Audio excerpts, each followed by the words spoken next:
Hello! So for this project, we decided to talk about scss, which is a syntax of Sass. This is the easiest syntax of Sass because it's a superset of CSS, which makes it easy for people to learn and get into if they already know how to use CSS. We found it really interesting to learn about, and we're excited to show you what we learned to do. The first thing you're going to need to do is have a Sass compiler on your device. We use the live Sass compiler software. Once that's done, you can use this to compile your scss to CSS. Then download the demo materials on the site. Using these, we will be able to control the web page's look using the code we have created. Now that you have downloaded, this is what the index HTML page looks like. We will now show you how we made this. Moving on to the index scss. This is the primary document that is loaded into the HTML document.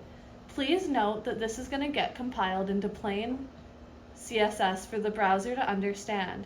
Using this document, we have imported 3 other scss documents. This is our util file. This is where the variables and the mix-ins are stored.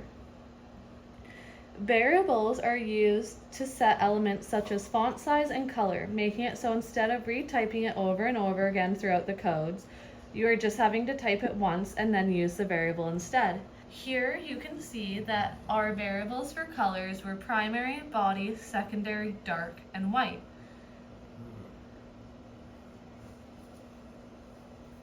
We have decided to use red as our primary color, which you will be able to see on the HTML page. The other thing to discuss are mix-ins. Mix-ins are reusable blocks of code.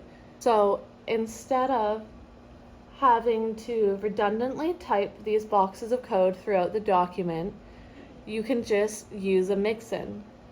This is mainly being used for layout in our example. As you can see, we have used it for padding, margin, and max width, including using it for flex. This has made it so instead of having to include all this text, we just have to include the flex.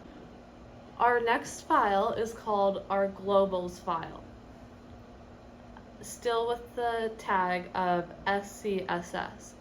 Global is how we added in all the variables we've already made. By using the variables, it made it very easy for us to select the colors and input them.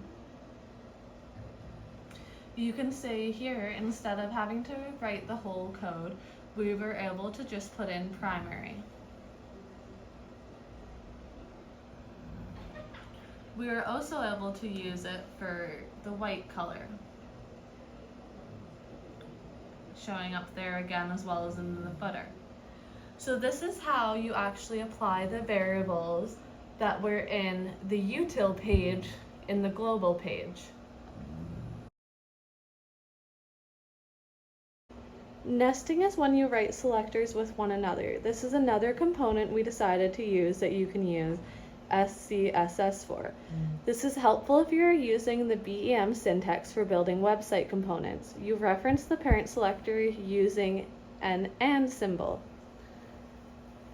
We use this on our page on our demo website where the card section is. We use this to form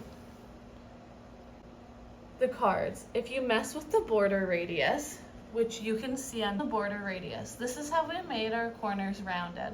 If you were to mess with that in your code, it would change how the borders looked on all of the card elements, not just one of them. This makes it incredibly easy to keep consistent layouts throughout web pages consistently and efficiently. Now you can see they look different because we changed our border radius. Looking at our index HTML page again, this is where all of our SCSS code has been implied, but under a CSS file still. We hope this demo was helpful, and feel free to download the documents available. There is comments in the documents that will explain and help you on your journey using SCSS. Have fun.